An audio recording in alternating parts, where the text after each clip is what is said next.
Hello everyone, स्वागत है फिर से एक नए वीडियो में। तो दोस्तों, आज हम लोग एडिटोरिया का प्रैक्टिस सेट नंबर 14 देखेंगे और इससे पहले हम लोग 13 देख चुके हैं। अगर नहीं देखे होंगे तो इसका लिंक डिस्क्रिप्शन में दे दिया जाएगा, आप लोग वहाँ प्लेलिस्ट में जाकर देख लीजिएगा। तो चलिए शुरू करते हैं। पहला प्रश्न है कि निम्नलिखित में से कौन सा ऑपरेशन राजस्व खुफिया निर्देशालय द्वारा शुरू किया गया है। राजस्व खुफिया निर्देशालय द्वारा तय किया गया है ऑपरेशन बॉर्डर स्वाड। ऑपरेशन बॉर्डर स्वाड एक ऑपरेशन है जो खुफिया राजस्व खुफिया के द्वारा चलाया गया है। अगला प्रश्न है कि डीएसएसआर मिशन के तहत किस देश के डीएसएसआर उपग्रह सहित कुल 7 उपग्रहों को इसरो के द्वारा सफलतापूर्वक अंतरिक्ष में भेजा गया है। तो डीएसएसआर उपग्रह सहित 7 उपग्रहों को इसरो के द्वारा सफलतापूर्वक अंतरिक्ष में भेजा गया है। तो किस देश का है? तो सिंगापुर का है। और इसरो का स्थापना कब हुआ था? तो 1969 में हुआ था इसरो का स्थापना। और इसरो का भी अध्यक्ष क्या है? के सोमनाथ। अगला प्रश्न है कि आईसीसी विश्व कप 2023 के ब्रांड एम्बेसडर कौन बने हैं। तो आईसीसी विश्व कप 2023 के जो ब्रांड एम्बेसडर बने हैं वह शाहरुख खान बने हैं। अगला प्रश्न है कि जल संरक्षण योजनाओं में निम्नलिखित में से कौन सा राज्य अग्रणी है जल संरक्षण में। तो जल संरक्षण में हो जाएगा महाराष्ट्र। जल संरक्षण में कौन हो जाएगा? महाराष्ट्र हो जाएगा। चलिए पिछला प्रश्न जो था इससे कुछ और जान लेते हैं। जैसे कुछ और 2023 में जो ब्रांड एम्बेसडर बने हैं, जैसे चुनाव आयोग के राष्ट्रीय आइकॉन जो बने हैं ना, वह सचिन तेंदुलकर चुनाव आयोग के, और त्रिपुरा पर्यटन एवं बंधन बैंक के सौरव गांगुली, और गरुड़ एरोस्पेस के महेंद्र सिंह धोनी बने हैं। और महेंद्र सिंह धोनी ब्रांड एम्बेसडर वर्तमान में अभी एसबीआई के भी बन चुके हैं। अगला प्रश्न है कि स्वच्छ सर्वेक्षण रिपोर्ट 2022 के अनुसार 1 लाख से कम जनसंख्या श्रेणी में सबसे स्वच्छ शहर किसे घोषित किया गया है। तो यह किया गया है पंचगनी को किया गया है। और यह पंचगनी कहाँ का शहर है? तो महाराष्ट्र का शहर है। महाराष्ट्र का शहर है पंचगनी। अगला प्रश्न है कि वर्तमान में नीति आयोग के उपाध्यक्ष कौन है। तो वर्तमान में नीति आयोग के उपाध्यक्ष हैं सुमन के बेरी, डॉक्टर सुमन के बेरी है उपाध्यक्ष। और जबकि वहीं आपसे पूछ दे कि सीईओ कौन है, तो वीवीआर सुब्रमण्यम है। और नीति आयोग के अध्यक्ष अभी कौन है? तो नरेंद्र मोदी है। और अभी वर्तमान में कैबिनेट सचिव कौन है? तो राजीव गाबा है। विदेश सचिव कौन है? तो विनय मोहन क्वात्रा है। गृह सचिव कौन है? तो अजय कुमार भल्ला बहुत पहले से ही है। रक्षा सचिव गिरिधर अरमाने हैं। वित्त सचिव टी सोमनाथन है। राजस्व सचिव कौन है? तो संजय मल्होत्रा है। और वाणिज्य सचिव सुनील बर्दवाल है। अगला प्रश्न है कि जायद तलवार 2023 नौसेना अभ्यास भारत और किस देश के बीच में आयोजित किया गया। तो जायद तलवार जो है ना, यह भारत और संयुक्त अरब अमीरात के बीच में आयोजित किया गया। और यह एक नौसेना अभ्यास है। और ये इसका कहाँ हुआ? तो दुबई में हुआ था अगस्त 2023 में। और वहीं नोमेडिक हो जाएगा, नोमेडिक एलिफेंट, तो यह भारत और मंगोलिया के बीच में होता है। एक्वेरियन हो जाएगा तो भारत और मालदीव के बीच में होता है। और भारत और सऊदी अरब के बीच में अल मोहम्मद अल हिंद भारत और सऊदी अरब के बीच में होता है। अगला प्रश्न है कि विश्व प्रेस स्वतंत्रता सूचकांक 2023 में भारत का स्थान कौन सा है। बहुत आप पीछे चला गया भारत, तो यह हो जाएगा 161वां स्थान है। 161वां स्थान है। और यह रिपोर्ट आपसे पूछ देगा कि विश्व प्रेस स्वतंत्रता सूचकांक जो है, यह रिपोर्ट कौन जारी करता है। तो यह करता है कि रिपोर्टर्स विदाउट बॉर्डर्स के द्वारा जारी किया जाता है। इसमें प्रथम स्थान नॉर्वे का है, बहुत दिन से नॉर्वे ही है, ठीक है, प्रथम स्थान। और अंतिम स्थान पर उत्तर कोरिया है। अगला प्रश्न है कि वर्ष 2023 में अंतर्राष्ट्रीय जैव विविधता दिवस किस तिथि को मनाया गया। तो जैव विविधता दिवस 22 मई को मनाया जाता है। प्रश्न है कि जलवायु परिवर्तन को लेकर COP26 शिखर सम्मेलन का आयोजन कहाँ किया गया। तो COP26 का जो आयोजन हुआ यह स्कॉटलैंड में हुआ। अगला प्रश्न है कि भारत के नए संसद भवन में पवित्र सेंगोल की स्थापना की गई है। इसका इस्तेमाल किस साम्राज्य से होता आ रहा है। सेंगोल, तो जो सेंगोल है ना, यह चोल काल से ही इसका इस्तेमाल होते आ रहा है।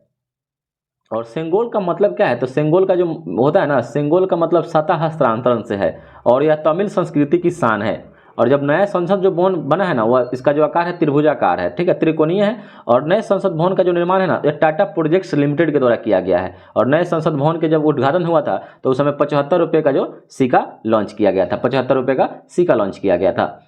अगला प्रश्न है कि माइन बुकर पुरस्कार 2023 के विजेता जॉर्जी गोस्पोदिनोवा है, इनका संबंध किस देश से है। जॉर्जी गोस्पोदिनोवा का जो संबंध है ना, किस देश से है। तो ये बुल्गारिया के हैं। कहाँ के हैं? बुल्गारिया के हैं।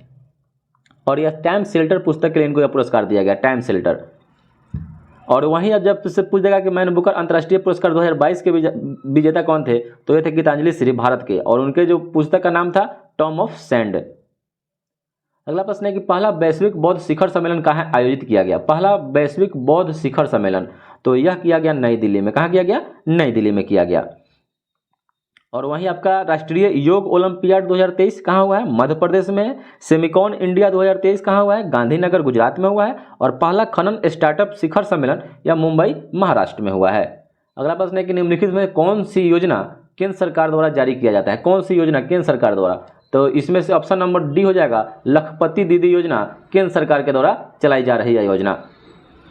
और इसका जो उद्देश्य है, यह एक स्किल डेवलपमेंट ट्रेनिंग प्रोग्राम है जो देश की 2 करोड़ ग्रामीण महिलाओं को आर्थिक स्थिति सुधार कर उन्हें लखपति बनाने के लिए लॉन्च किया गया है। तो लखपति दीदी योजना है। अगला प्रश्न है कि पोषण भी पढ़ाई भी अभियान निम्नलिखित में से किस मंत्रालय के द्वारा जारी किया गया है? तो यह जारी किया गया है महिला एवं बाल विकास मंत्रालय के द्वारा जारी किया गया है। और इसका उद्देश्य है कि आंगनबाड़ी केंद्रों में पोषण के साथ साथ बच्चों को पूर्व प्राथमिक शिक्षा प्रदान करना। अगला प्रश्न है कि हाउ प्राइम मिनिस्टर डिसाइड पुस्तक के लेखक कौन है? हाउ प्राइम मिनिस्टर्स डिसाइड पुस्तक के लेखक कौन है? तो हो जाएंगे नीरजा चौधरी। कौन हो जाएंगे? नीरजा चौधरी। अभी वर्तमान में कुछ और पुस्तक नया आया है, जान लेते हैं। जैसे प्रिज्म द एंसेटर्स एबोर्ड, ये कौन लिखा है?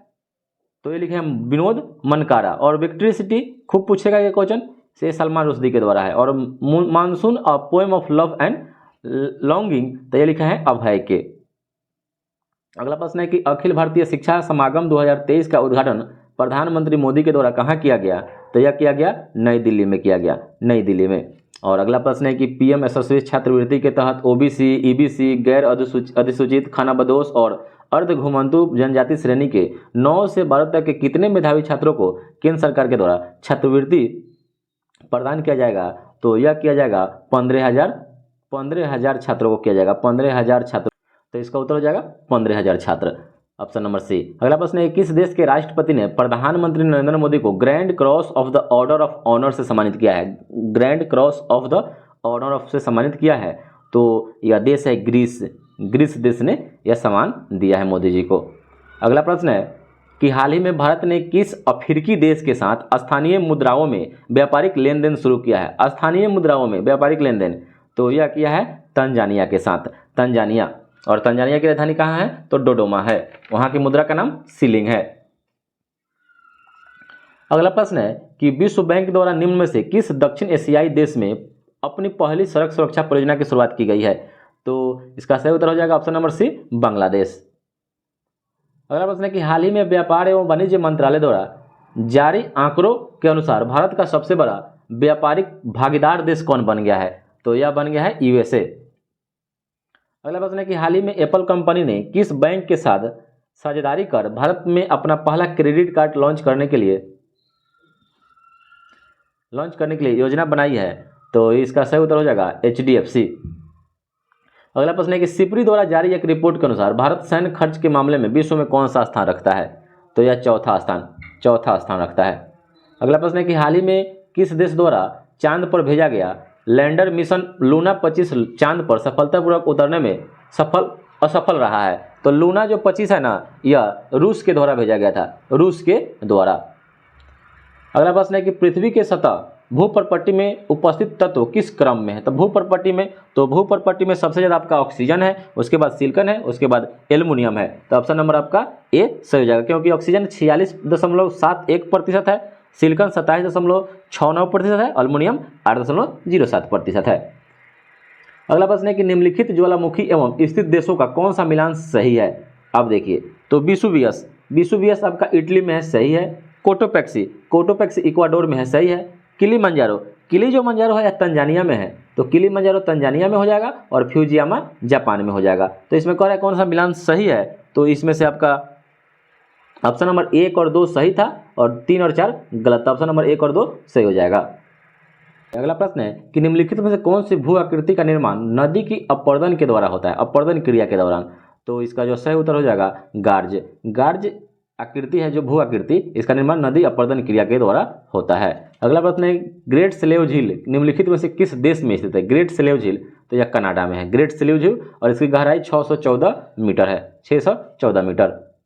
अगला प्रश्न है कि सिमसा, हिमावती और भवानी किस नदी की सहायक नदी है? सिमसा, हिमावती और भवानी, तो यह कावेरी की सहायक नदी है, कावेरी की सहायक नदी है। और कावेरी कर्नाटक और तमिलनाडु में बहने वाली एक सदानीरा नदी है, मतलब एक बार बाहर है, सदानीरा नदी है। और यह पश्चिमी घाट के पर्वत ब्रह्मगिरी से निकलती है, ब्रह्मगिरी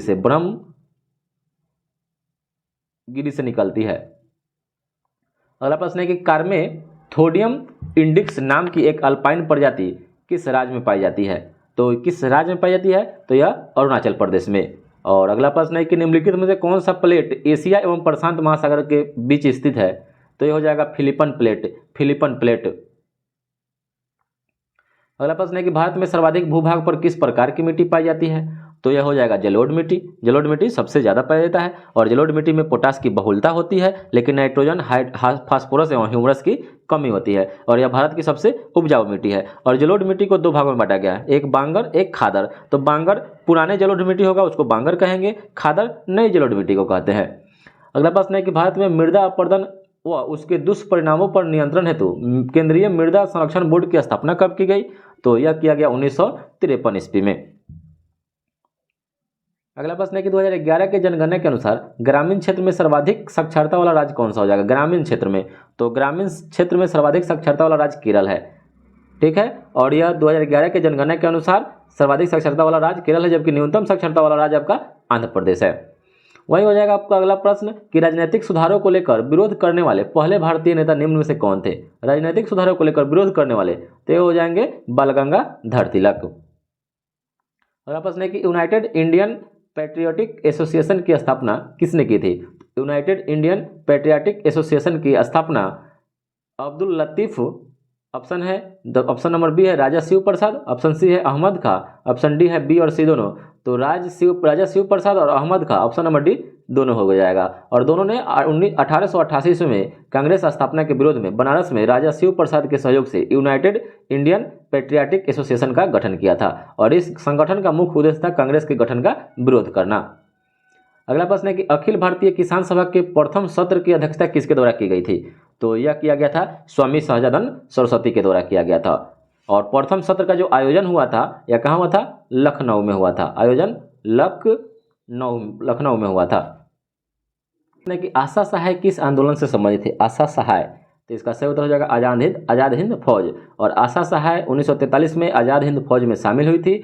यह इस संगठन में नर्सिंग कोर की सदस्य थी। और 1946 में जापान से स्वदेश वापस के उपरांत इन्होंने महिलाओं को हथियार चलाने के हेतु प्रशिक्षण दिया था। और अगला प्रश्न है कि निम्न से किस गवर्नर ने पंचवर्षीय बंदोबस्त चलाया था? तो पंचवर्षीय बंदोबस्त किसने चलाया? तो चलाया था वारेन हेस्टिंग्स ने। और फिर इसके 1776 में इस बंदोबस्त का त्याग किया था। अगला प्रश्न है कि दक्षिण पूर्वी तट पर अंग्रेजों ने अपनी पहली कोठी कब स्थापित किया? तो अंग्रेज बताना है दक्षिण पूर्वी तट पर, तो यह किया था 1611 ईस्वी में। और कहाँ किया था? तो मसूलीपट्टनम में। और मसूलीपट्टनम गोलकुंडा का प्रमुख बंदरगाह था। अगला प्रश्न है कि 1857 की क्रांति की औपचारिक शुरुआत कब हुई? तो यह हुआ था 10 मई 1857।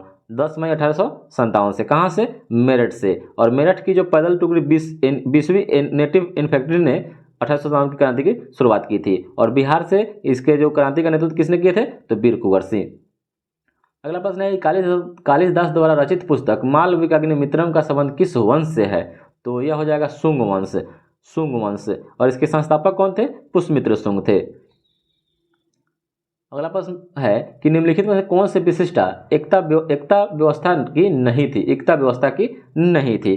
तो इसका जो सही उत्तर हो जाएगा एकता व्यवस्था में एकत्रित राजस्व सीधा सुल्तान के खाते में जाता था, यह उस व्यवस्था नहीं था, क्योंकि भारत में इल्तुतमिश के द्वारा एकता प्रणाली की शुरुआत की गई थी। इसके तहत एकता के धारक को उस क्षेत्र से राजस्व तथा करों को जमा करने की आज़ादी दी जाती थी। इससे प्राप्त राजस्व सुल्तान के खाते में न जाकर सैन्य एवं प्रशासनिक व्यय पर खर्च किया जाता था।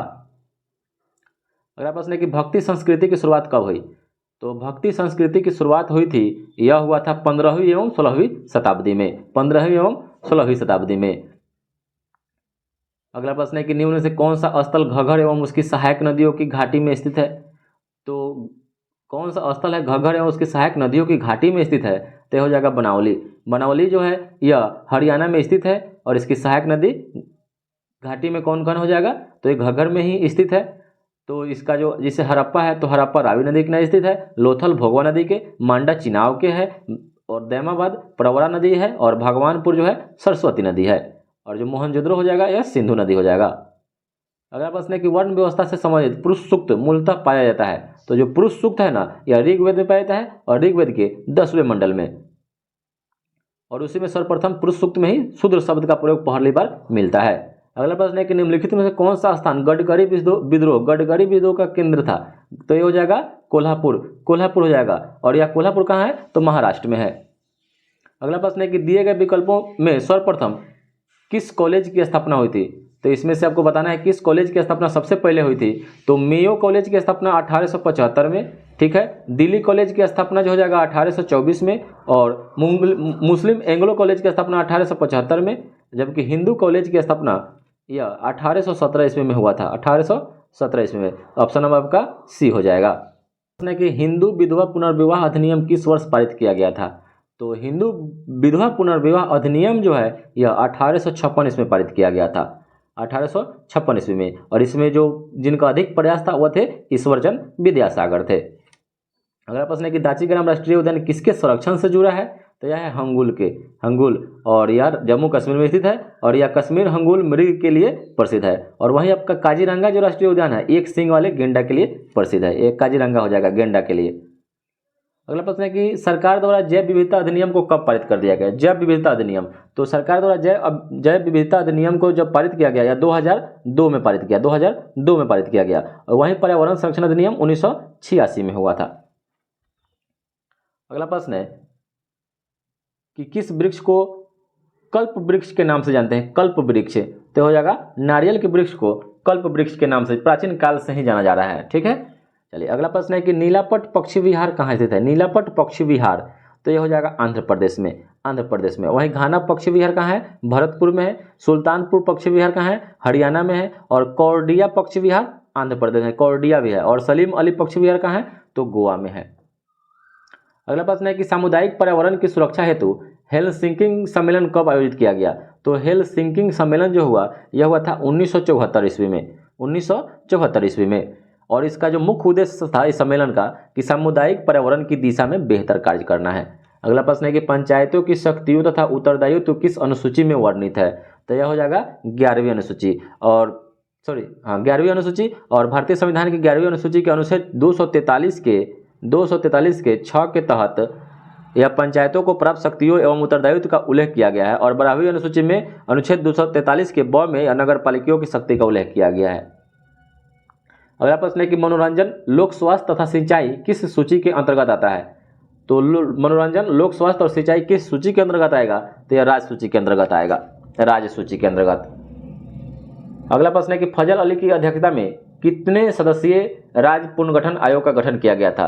तो उस समय 1953 ईस्वी में फजल अली की अध्यक्षता में 3 सदस्य राज्य का स्थापना किया गया था, 3 सदस्य राज्य का पुनर्गठन आयोग का गठन किया गया था। और इसी के आधार पर राज्य पुनर्गठन अधिनियम को 1956 में पारित किया गया। अगला प्रश्न है कि संघ की कार्यपालिका शक्ति का विस्तार किस अनुच्छेद में किया गया है। तो संघ की कार्यपालिका शक्ति का जो विस्तार किया गया है अनुच्छेद 73 में किया गया है। और अनुच्छेद 72 में राष्ट्रपति द्वारा दिए जाने वाले क्षमा याचना का उल्लेख किया गया है। अगला प्रश्न है कि राज्यों को मिलने वाले राजस्व सहायता हेतु अनुशंसा कौन करता है। तो राज्यों को मिलने वाले राजस्व सहायता हेतु अनुशंसा जो करता है वह वित्त आयोग करता है, वित्त आयोग। और वित्त आयोग जो है अनुच्छेद 280। मैथिली एवं डोगरी को किस वर्ष राजभाषा का दर्जा दिया गया था। तो मैथिली एवं डोगरी को किस वर्ष राजभाषा का दर्जा दिया गया, तो यह दिया गया 2003 में। और मैथिली डोगरी को साथ साथ में बोडो संथाली 4 भाषाओं को दिया गया था। और यह उस समय 92वां संविधान संशोधन 2003 में करके मैथिली, डोगरी, बोडो और संथाली को दिया गया और इसको 8वीं अनुसूची में जोड़ा गया।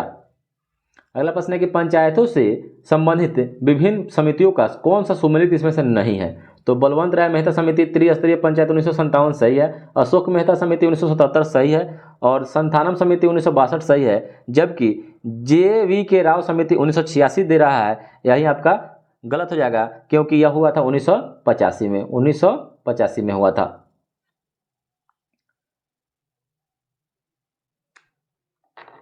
अगला प्रश्न है कि किस संविधान द्वारा लोकसभा सदस्यों की संख्या 525 से बढ़ाकर 545 किया गया। तो पहले 525 लोकसभा सीटों की संख्या था और उसके बाद 545 कर दिया गया। तो किस संविधान संशोधन के तहत? तो यह कर दिया गया 31वां संविधान संशोधन के तहत। और तथा केंद्रशासित प्रदेशों के सदस्यों की अधिकतम संख्या 25 से घटाकर 20 कर दिया गया था, यही 31वें संविधान संशोधन में ही। इसमें 2 क्वेश्चन हो जाएगा। अगला प्रश्न है कि भारत में विधि अधिकारी निम्न में से कौन नहीं आते हैं? विधि अधिकारी में इसमें कौन नहीं आएगा?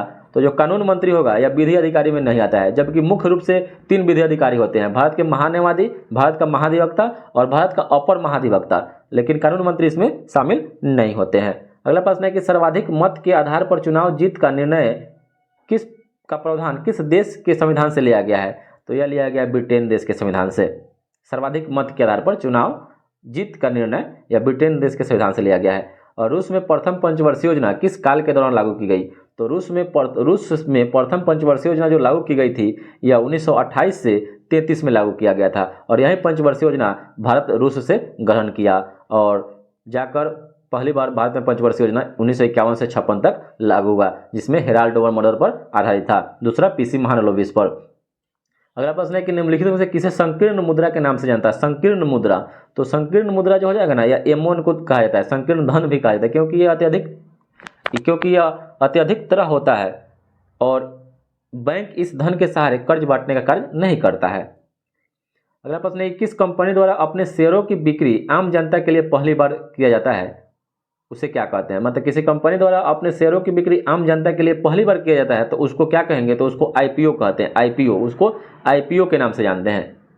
अगला प्रश्न है कि किसी मुद्रा के मूल्य में किसी विदेशी मुद्रा के समक्ष आधिकारिक तौर पर हुए मूल्य ह्रास को किस नाम से जानते हैं? तो अगर मूल्य ह्रास होगा तो उसको अवमूल्यन के नाम से जानते हैं, अवमूल्यन के नाम से जानते हैं। अगला प्रश्न है कि भारत का प्रथम कंप्यूटर साक्षर जिला कौन है? तो भारत का प्रथम कंप्यूटर साक्षर जिला हो जाएगा मलप्पुरम।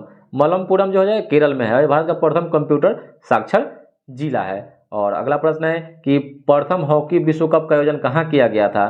तो यह स्पेन में किया गया। प्रथम हॉकी विश्व कप का आयोजन किया गया था स्पेन में, और इसका आयोजन 1971 ईस्वी में बार्सिलोना स्पेन में किया गया था, 1971 में। और इसमें प्रथम विजेता कौन था? पाकिस्तान था, और इसने स्पेन को हराकर यह खिताब जीता था। अगला प्रश्न है कि ब्याज सामान की शुरुआत कब की गई थी? तो ब्याज सामान की जो शुरुआत हुई थी यह 1991 ईस्वी में हुआ था, 1991 ईस्वी में। और इसमें विजेता को 4 लाख की राशि दी जाती है, 4 लाख की राशि दी जाती है विजेता को। अगला प्रश्न है कि विंबलडन हॉकी जीतने वाले प्रथम अश्वेत व्यक्ति कौन थे? तो विंबलडन हॉकी तो हो जाएंगे आर्थर एस, और यह अमेरिका के टेनिस खिलाड़ी हैं आर्थर एस। अगला प्रश्न है कि रावण वध पुस्तक के लेखक कौन है? रावण वध पुस्तक के लेखक कौन है? तो यह है वत्स भट्टी। वत्स भट्टी ने एक पुस्तक लिखे हैं रावण वध।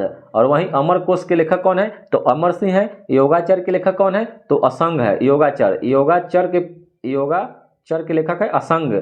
और नैनावतार के लेखक कौन है? सिद्धसेन। न्याय अवतार के लेखक कौन है? सिद्धसेन है। अगला प्रश्न है कि भेदवाद मत के प्रवर्तक इनमें से कौन थे? तो भेदवाद के जो प्रवर्तक थे वो माधवाचार्य थे। अगला प्रश्न है कि आर्कियोबैक्टीरिया के एक समूह को किसके उत्पाद के लिए प्रयोग में लाया जाता है? आर्कियोबैक्टीरिया के एक समूह को किसके उत्पाद के लिए प्रयोग में लाया जाता है? तो यह हो जाएगा सही उत्तर इसका मीथेन हो जाएगा। मीथेन, जिसको मार्स गैस कहते हैं, यह दलदली वाले स्थानों पर पाया जाता है और पशुओं के रुमेन में भी पाया जाता है। याद रखिएगा, पशुओं के रुमेन में भी पाया जाता है। अगला प्रश्न है कि प्राणियों में पोषण, श्वसन और संश्लेषण निम्न में से किसके 3 प्रमुख गुण हैं? तो इसका जो सही उत्तर हो जाएगा उपापचय के। अगला प्रश्न है कि किसी द्रव में किसी पिंड का तैरना या डूबना किस पर निर्भर करता है? तो इसका जो सही उत्तर हो जाएगा पिंड और द्रव के घनत्व के अंतर पर। अगला प्रश्न है कि इनमें से कौन सी सदिश राशि है? जिस सदिश राशि उसे कहते हैं जिसमें परिणाम और दिशा दोनों होगा। तो इसमें से सदिश राशि आपको बताना है। तो रेखीय विस्थापन सदिश राशि है, कोणीय वेग सदिश राशि है, और चुंबकीय तीव्रता यह सदिश राशि है, जबकि विद्युत धारा अदिश राशि है। अगला प्रश्न है कि निम्नलिखित में से कौन सी तरंग प्रति फोटोन अधिकतम ऊर्जा ले जाती है? तो प्रति फोटोन अधिकतम ऊर्जा कौन ले जाएगा? तो यह हो जाएगा एक्सरे किरण।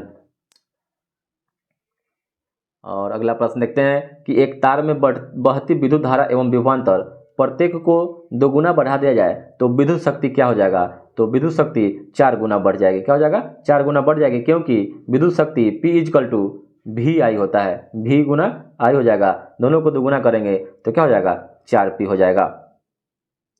अगला प्रश्न है कि प्रतिरोध के संदर्भ में कौन सा कथन सही है। प्रतिरोध के संदर्भ में तो बता रहा है कि प्रतिरोध हमेशा क्षेत्रफल के व्युत्क्रमानुपाती होती है, सही है। और प्रतिरोध हमेशा लंबाई के अनुक्रमानुपाती होता है, लंबाई के अनुक्रमानुपाती और क्षेत्रफल के व्युत्क्रमानुपाती होता है, ये भी सही है। जबकि प्रतिरोध हमेशा तापमान के अनुक्रमानुपाती होता है, यह गलत है। इसलिए आपका ऑप्शन नंबर 1 और 2 दोनों सही हो जाएगा।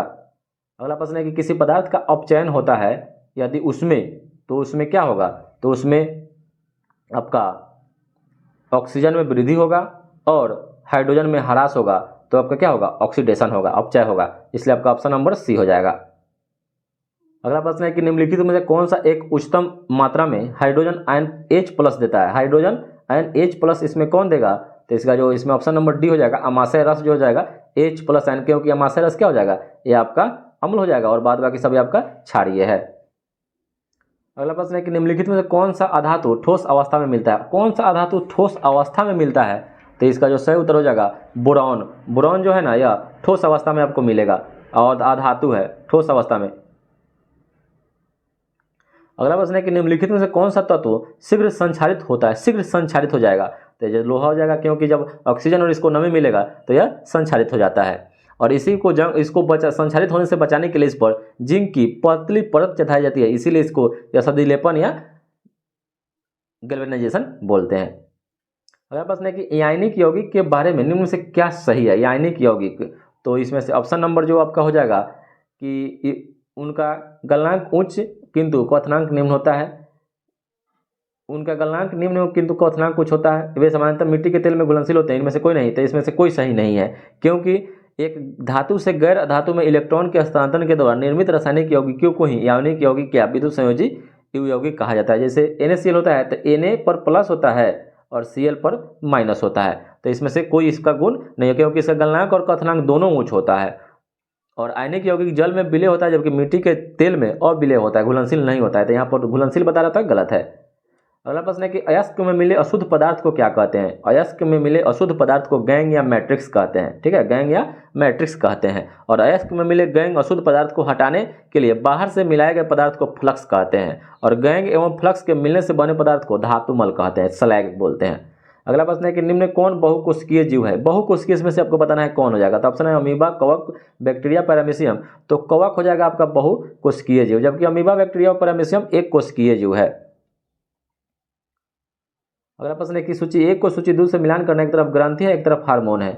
एक तरफ ग्रंथि एक तरफ हार्मोन, तो जो अग्नाशय है, अग्नाशय में कौन सा हार्मोन पाया जाता है, तो यह हो जाएगा ग्लूकागोन। ग्लूकागोन जो है यह अग्नाशय में। पीयूष ग्रंथि में ऑटो ग्रंथि उजेतक हार्मोन। और अधिवृक्क में कार्टिसोल। और वृक्क में आपका क्या हो जाएगा, वृक्क में आपका विटामिन डी हो जाएगा।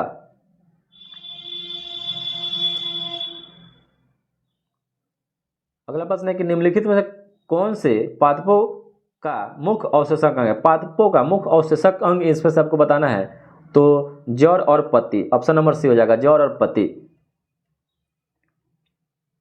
अगला प्रश्न है कि पुष्प के विभिन्न भागों में निम्नलिखित में से कौन सा सही सुमेलित है। पुष्प के विभिन्न भागों में से निम्नलिखित में कौन सही सुमेलित नहीं है, तो ये हो जाएगा बाह्य दल, पंखुड़ी, पुंकेसर, मूलांकुर। तो ये आपका मूलांकुर नहीं हो जाएगा। अगला प्रश्न है कि निम्नलिखित में कौन सा पादप गतिविधि तापमान में परिवर्तन से प्रभावित होती है। तापमान में परिवर्तन से प्रभावित हो जाएगी, तो हो जाएगा प्रकाश संश्लेषण, श्वसन, खनिजों का अवशोषण, इनमें से सभी। तो इसमें ऑप्शन नंबर डी हो जाएगा, इनमें से सभी। अगला प्रश्न है कि एम्फीसाइमा निम्नलिखित में से किससे प्रभावित होता है। एम्फीसाइमा जो होता है ना, यह फेफड़ा को प्रभावित करता है, फेफड़ा को प्रभावित करता है एम्फीसाइमा। और यह मुख्यतः धुआं और धूम्रपान आदि के सेवन से व्यक्ति के अंतः श्वसन से जुड़ा हुआ रोग है एम्फीसाइमा, और यह फेफड़ा को प्रभावित करता है।